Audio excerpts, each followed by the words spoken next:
برای چی؟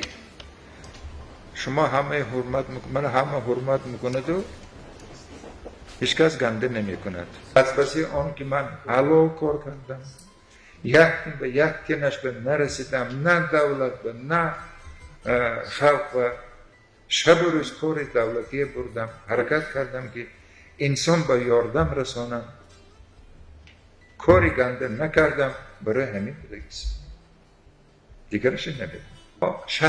شش برادر من از همه کلانی بعد از من با 5 برادر هست. مولی آنها همون وقتی که من کار میکردن از من خفه بودن. برای چی؟